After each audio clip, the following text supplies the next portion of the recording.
Pero bago tayo magpatuloy ay pakilike ang ating video. Ganon din ang subscribe button, pati na rin ang bell icon para lagi kayong updated sa mga parating ko pang mga uploads.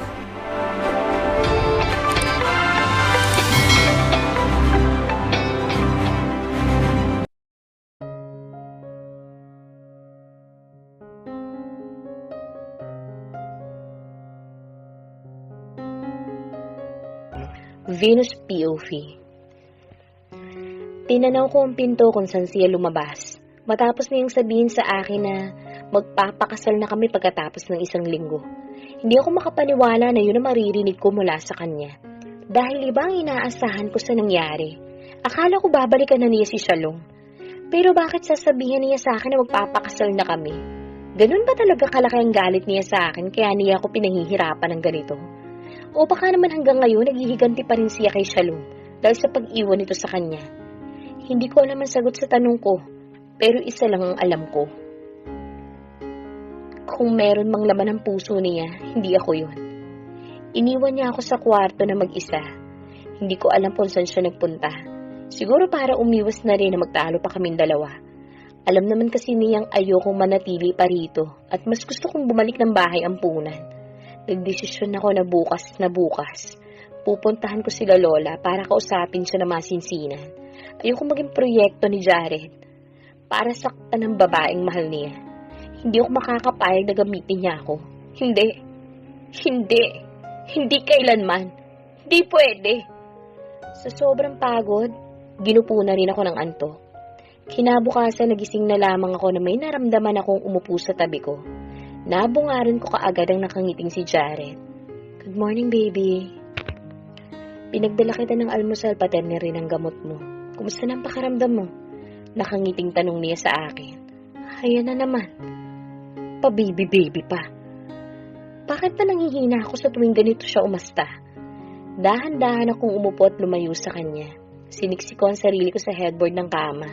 Kunot-noo ko siyang tinignan. Baka may demonyong nakakalat dito sa loob ng kwarto.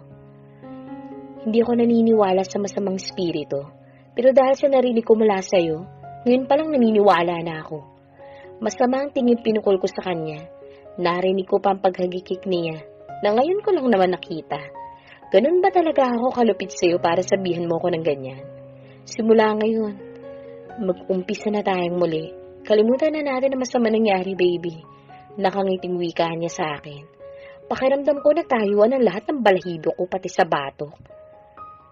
Pati yata sa ibaba tumayo na rin dahil sa sinabi niya. Pati na rin sa paraan ng tingin at sangiti niya sa akin. Hindi ako komportable sa lahat ng pinapakita niya. Baby? Yes, baby? Tinatawag mo akong baby? Ano ba nakain mo kagabi? Masyado naman atang maganda ang gising mo para kausapin ako na parang wala nangyari. Kunot noong tanong ko sa kanya. Akala niya siguro porket galing ako sa bahay ampunan, madali niyang mabibilog ang ulo ko. Hindi pwede. Lumapit siya sa akin at tumupo sa tabi ko. Iiwas sana ako pero pinigilan niya ako. Kaya sobrang lapit na namin sa isa't isa. Kung hindi ako umalis dito kagabi, sigurado akong may makakain talaga ako. Pero pinipigilan ko ang sarili ko, kaya sa guest room na lamang ako natulog. At saka masama bang maglambing sa fiancé ko? Hulaan nyo. Ano raw? Makakain? Maging isa? Halika na. Gusto ko na sanang linawin ang mga sinasabi niya, pero kinikalibutan talaga ako. Oy, wag ka masyadong maharot, Venus. Bakit ganun? Kakaiba ang ngiti na nakikita ko sa mga mata niya. Hinipan ba siya ng masamang hangin kagabi?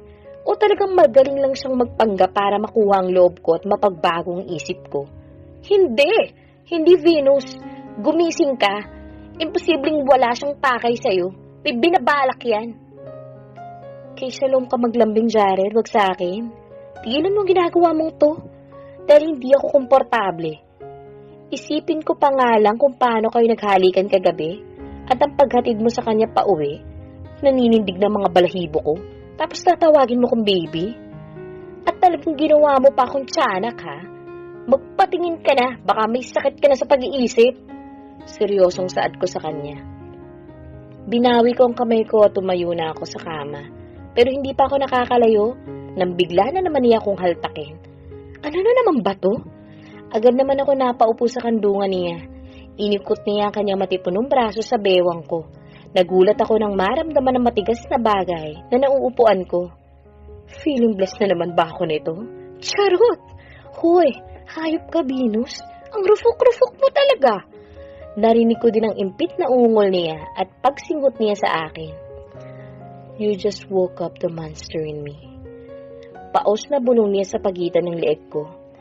Kasalanan ko pa talaga, pero kinalabutan ako sa hindi pamilyar na kaba na nararamdaman ko. Narealize ko kung anong matigas na bagay na yun kaya nanlaki ang mga mata ko. Kaagad akong tumayo at mabilis ko siyang sinampal. Bastos!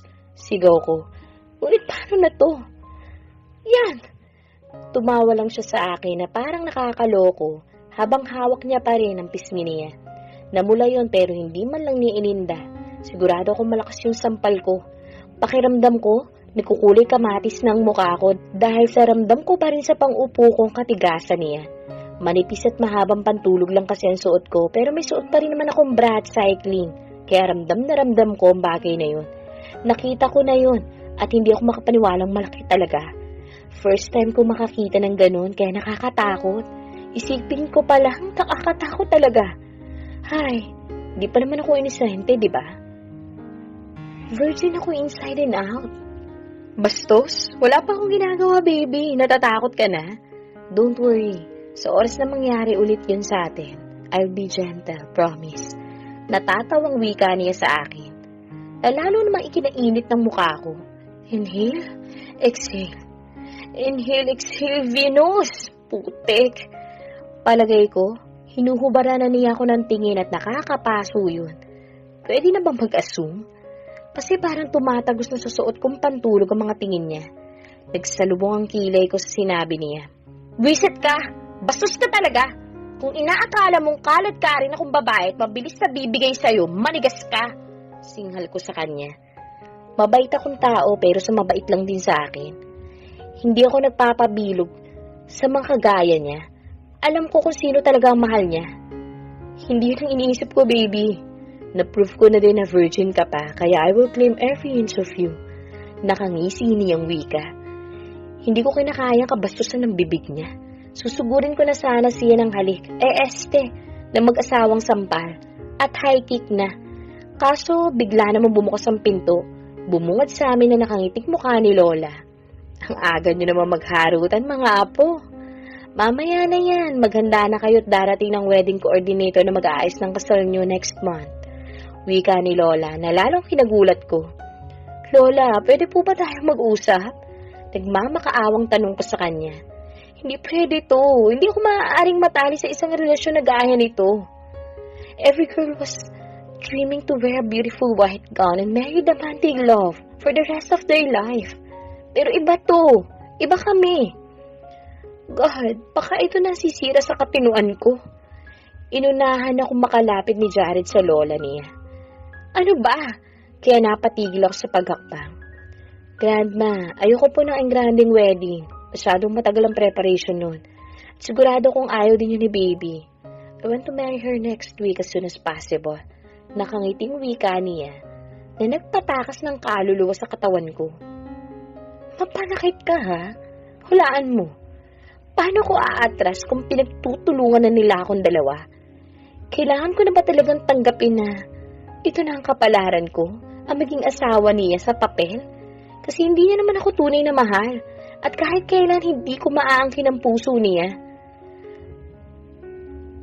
Nakalabas na ng kwarto si Lola pero nakatayo pa rin ako sa likod ni Jared. Mukhang hindi ko talaga matatakasan ang sitwasyon kong ito ngayon. Ang rufok mo, girl.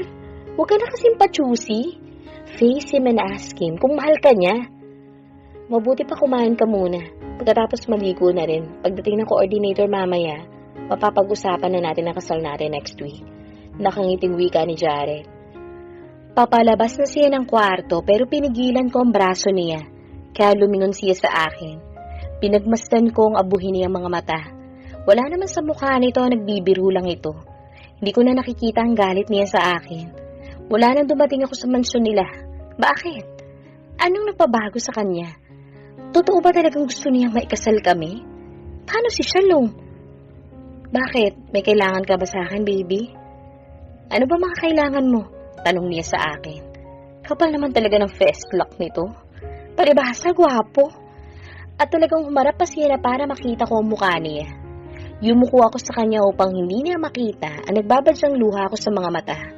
Please, alam kong ayaw mo sa akin at may iba kang mahal. Pwede bang kausapin mo na lang si Lola? Ikaw lang ang may kakayahang pumigil sa kasal natin. Dahil kusa akong sumama dito. Bakit hindi na lang si Shalom ang pakasalan mo? Total naman siyang first love mo, diba? Bakit kailangan mo pa akong gamitin para lang saktan siya? Nangingilid ang luha na pagmamakaawa ko sa kanya. Wala akong choice kundi ang magmakaawa sa kanya upang makaalis ako dito. Ayokong maikasal sa isang lalaking hindi kayang suklian ng pagmamahal ko. Mahal ko na siya. Wala naman akong ibang pagpipilian kundi ang mahalin siya. Baka ito na ang kapalaran ko. Hinawakan niya ang pisngi ko at pinahid niya ang aking luha. Ikaw ang gusto ko. Sambit niya na ikinaawang ng labi ko. Ha? Ano raw? Syunga ka, Venus. Ikaw daw ang mahal niya. Iyon naman pala eh. Ha? Ako ang gusto niya? Kusa na lang pumikit ang mga mata ko nang lumapit ang mukha niya sa akin. Naramdaman ko na lang ang paglapat ng labi niya sa labi ko. Kumalabog na naman ang dibdib ko dahil sa ginawa niya. Kahit segundo lang ang tinagal ng halik na yon, sapat na yun para sa akin para mabuhay ang kaibang pakiramdam na ngayon ko lang naramdaman. Magkita na lang tayo mamaya. Baka hindi pa ako makapagpigil gawin kitang almusal. Nakakalokong ngiti ang sumilay sa kanyang mga labi bago niya ako binitawan. Pagkatapos ay lumabas na rin siya ng kwarto. Hinawakan ko ang labi ko. Oo, hinalikan niya ako ng todo. Pero bakit ganon? Wala man lang ako naramdamang pagtutol sa nangyari. Parang gusto ko pa ang ginawa niya sa akin. Gusto ko na rin ba siya? Hindi maaaring ganun kabilis. Hindi pwedeng mangyari yun. Halos 1 linggo pa lamang na nakakasama silang dalawa. Naisip ko naman tuloy si Shalom. Habang nandito siya sa tabi ko, may ibang babae naman na nasasaktan ng dahil sa akin. At ayokong pakiramdam na ganun. Ayokong mang-agaw ng lalaking hindi naman para sa akin. Kilala ko ang sarili ko. Pero bakit ganun? Pagdating sa kanya nawawala ako sa katinoan at may sariling isip na rin ang aking katawan. Mapang-angkin ka, Seth. Lintik ka. Teka nga, bago pa ako magkaroon ng ugat sa kinatatayuan ko, kumain ako ng almusal na dala niya. Kahit simple lang yun. Pero dahil siya nagdala at naghanda, hindi ko maiwasan na makaramdam na espesyal ako. Natatakot na ako. Habang tumatagal para nagkakaroon ako ng attachment sa kanya. Sa mga kilos niya na hindi normal. At sa trato niya sa akin, sa pagtawag sa aking baby, parang gusto ko na lang tuloy ihiling na totoong lahat ng pinapakita niya. Na talagang bukal sa loob niya ang pagtanggap sa akin. Dahil natatakot ako masaktan. Baka hindi ko siya mapatawad. Kaya iniingatan ko ang puso ko dahil ayoko masaktan. Kahit nga si Khalil, hindi ko binigyan ng pagkakataon. Dahil ayokong sayangin ang friendship naming dalawa kapag hindi nag-workout ang magiging relasyon namin. At isa pa, hanggang kaibigan lang talaga ang kaya kong ibigay para kay Khalil. Pagkatapos kong kumain, tumuloy na ako ng banyo upang maligo. Hinayaan ko munang ibabagad ang katawan ko sa amoy rose petal warm bath sa malaking bathtub. Kailangan kong pag-isipang mabuti ang gagawin ko. Talagang kailangan mo mag-isip. Walang divorce dito sa Philippines, Venus, ha? Huwag kang gaga. Kaya ayusin mo yung mga desisyon mo sa buhay. Makalipas ang ilang minuto, nagbihis na rin ako.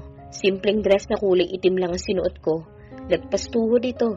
May maliit na manggas at medyo malalim lang ang likod, pero komportable naman to.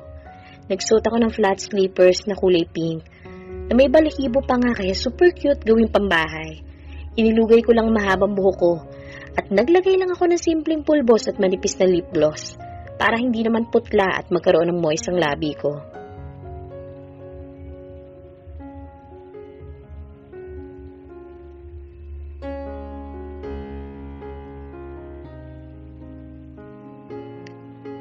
Baby,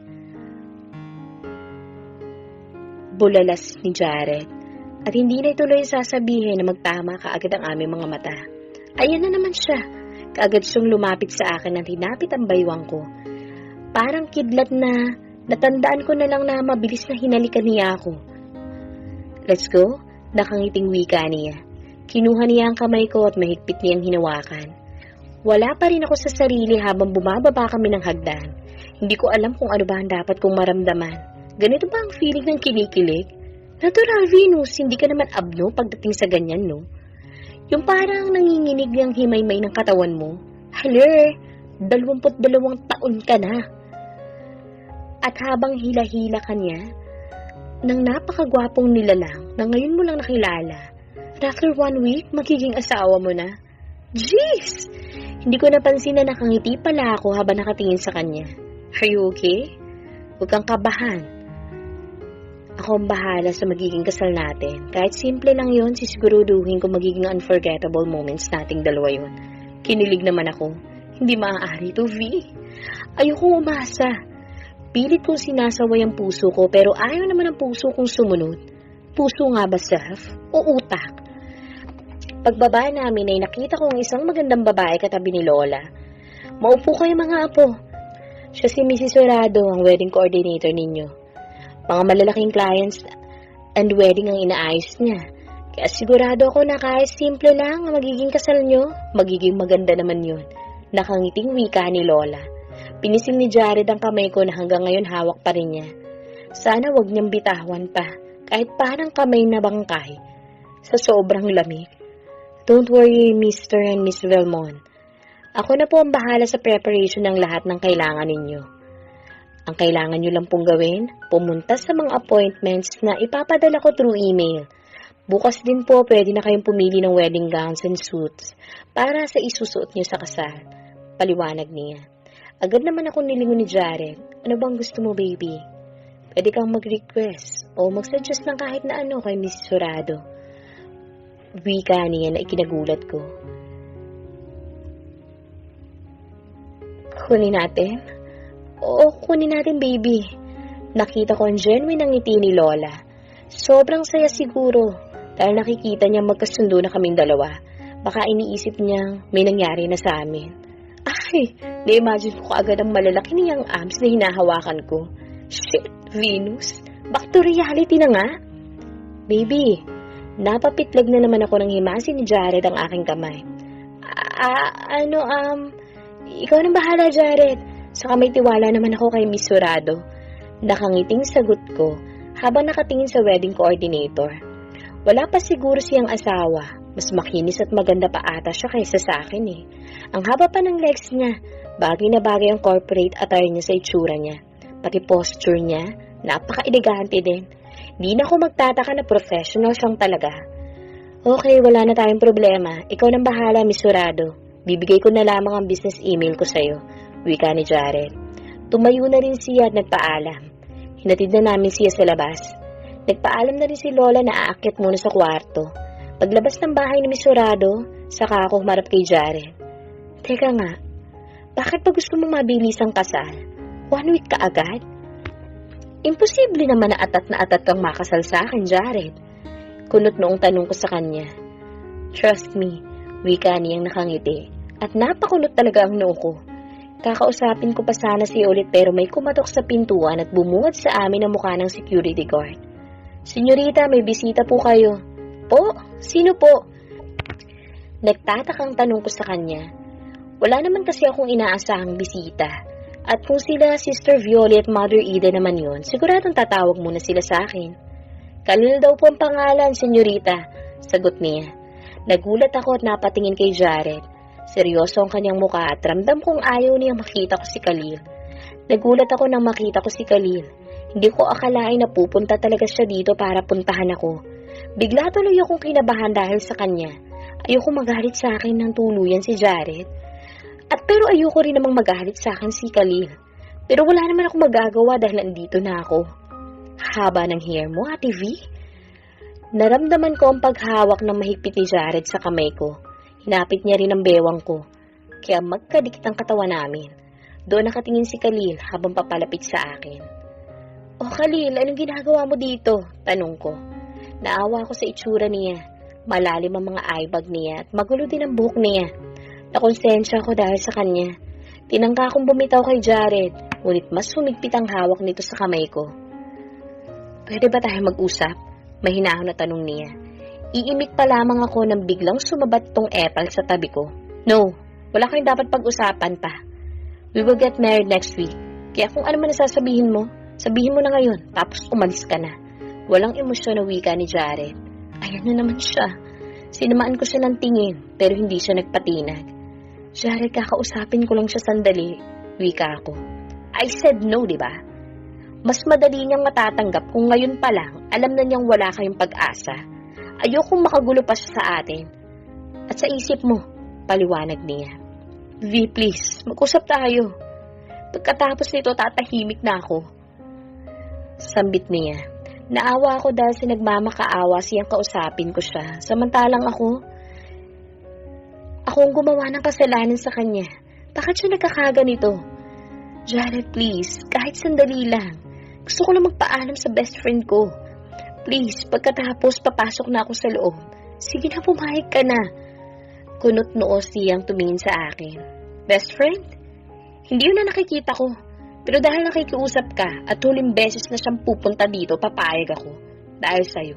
10 minuto. Kapag hindi ka pa rin pumapasok sa loob ng bahay, lalabas ako dito." Wika niya. Ano ba problema nito? Di ko siya magets. Bakit napaka-overprotective naman niya? Wait, nagsiselos ba siya? Syunga ka ba, Venus? Palabas lang to, no? Hindi totoo yung pinapakita niya sa'yo. Palabas lang yan.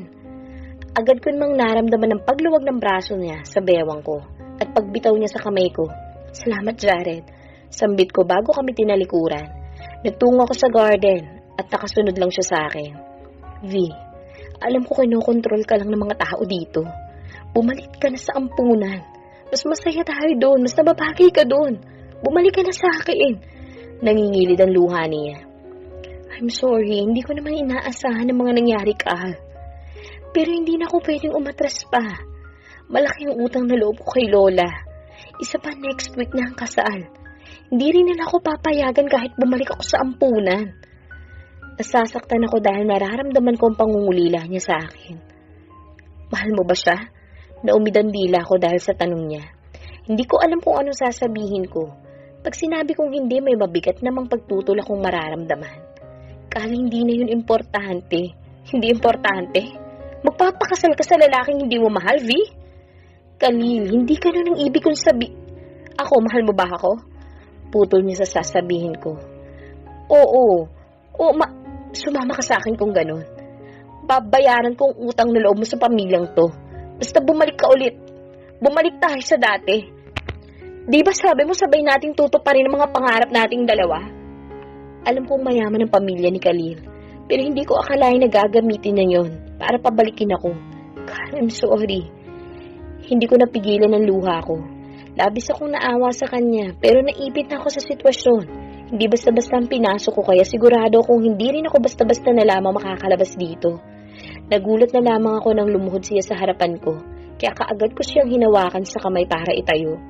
"Carl, please, huwag ka namang ganyan. Lalo mo lamang akong pinapahirapan eh." Humikbi siya sa harapan ko, kaya niyakap ko na lang siya dahil alam kong kailangan niya yun. Tumayo kami't nilayo niya ako. "Mahal na mahal kita." Paus na wika niya. Nagulat na lamang ako nang bigla niya akong kabigin at halikan. Madinang halik na ginawad niya sa akin. Naramdaman ko pang paggalaw ng labi niya.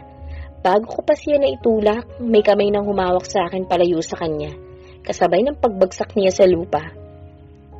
"Bastos ka ha? Ang sabi mo kakausapin mo lang ang fiancé ko, tapos hahalikan mo pala?" Galit na sigaw ni Jared. "Tama na!" Nakita kong pumutok na labi ni Khalil dahil sa suntok niya, pero bumangon din ito kaagad. Kawawa naman si Venus. Dahil sa utang na loob na pinitang magpakasal sa gurang na gaya mo, sigaw ni Khalil, na lalong nagpaigting sa panga ni Jared. Susuntukin niya sana uli ito pero humarang na ako. Alam ko sa tindig pa lang ni Jared wala nang laban si Khalil at hindi ko hahayaang masaktan siya ng lubusan. "Tama na, Khalil. Please umuwi ka na." Pagmamakaawang wika ko. Umiling si Khalil at pinahid ang luha niya. Di ba sabi mo hindi mo siya mahal? Ako ang mahal mo? Bakit kailangan mong ipambahid ng sarili mo? Kaya kong bayaran ang utang mo sa kanila kahit pagtrabahuhan yun habang buhay. Pero ang isuko ka sa kanila, hindi ko kaya, V. Please, sumama ka na sa akin, V. Mas magiging masaya ka sa akin. Kung si Jared ba ang pipiliin ko, magiging masaya rin ba ako? Napakalandi mo, Venus. Dalawang nagwagwapuhan at nagyayaman ng lalaki ang nag-aagawan sa'yo. Muli ko nilingon si Jared. Nag-aapoy na ang mga matang nakatingin sa aming dalawa. Kung pinagmamalaki mo yung pipitsugin mong negosyo, isang pitik lang ng mga daliri ko. Walang kahirap-hirap kung gagawin yun. At kapag hindi ka pa rin aalis dito, mapipilitan akong ipatampot ka sa mga pulis. Galit na sigaw ni Jared. Nang makalapit ng ibang security, dinampot nila si Khalil. Naawa ako sa kanya, panay ang sigaw niya sa pangalan ko at nagpupumilit na makawala. Habang ako naman umiiyak na hila-hila ni Jared papasok sa loob ng bahay. Nang makarating kami sa kwarto, parang unan lang niya akong hinagi sa malambot na kama. Umiiyak lang ako. Sa bunot niya ang kanyang buhok at tinignan ako ng masama. Please, Jared, huwag mong gagawin yun sa kanya. Maawa ka sa kaibigan ko. Humihikbing pakiusap ko. Lumapit siya sa akin at galit na tinignan ako. Kaibigan? May kaibigan ba naghahalikan? Kung hindi pa nga ako dumating, baka hindi lang yun ang inabutan ko. Galit na sigaw niya sa akin. Tapos sasabihin mo pa sa kanya na siya ang mahal mo at hindi ako? Venus, gumising ka! Kusa kang sumama kay Grandma para magpakasal sa akin. Tapos ngayon na pumapayag na ako, saka ka pa magdadalawang isip at gusto mong sumama sa kanya? Are you playing with me? Kung gusto mo ng laro, pues, pagbibigyan kita. Mabilis ang naging pagkilos niya. Kaagad niya akong hiniga at pumatong siya sa akin. Jared, wag! Sigaw ko. I hate him calling you V. Sigaw niya. At marahas niyang tinaas ang bestidang damit ko at hinablot ang manipis na underwear ko. Habang patuloy sa marahas na pagpisil sa dibdib ko ang mga labi naman niya, ay kumakagat at sumisipsip sa leeg ko na parang vampirang uhaw na uhaw sa dugo. Nagpatuloy ako sa pagpigla sa ilalim. Pero hindi ko man lang magawang maitulak siya. Nararamdaman ko na lang ang paghihiwalay niya sa dalawa kong hita. Jared, wag! Please, wag naman! Tumigil ka! Please, wag mong gawin to. Please, wag, Jared! Parang awa mo na. Umiiyak na pigil ko sa kanya. Pero hindi niya ako pinakikinggan. At nagpatuloy sa marahas niyang galaw. Nangihina na ako. Hindi ko na kaya pampigilan na nanlalambot kong katawan. Kaya tumigil ako sa pagtulak sa kanya. Hinang-hina na ako sa kapipiglas. Napapaos na rin ang boses ko sa kasisiga. Sige. Gawin mo na ang gusto mo. Pero pagkatapos mo akong makuha, hayaan mo na akong sumama kay Khalil.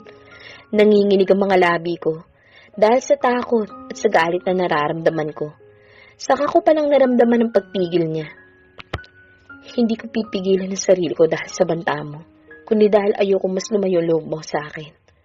Matutuloy ang kasal natin sa ayaw at sa gusto mo. Pag dumating ang araw na yon, hindi ko nahahayaang pigilan mo ako. At simula ngayon, huwag mo nang kakausapin o lalapitan ng lalaking yun. Alam mo ang kaya kong gawin.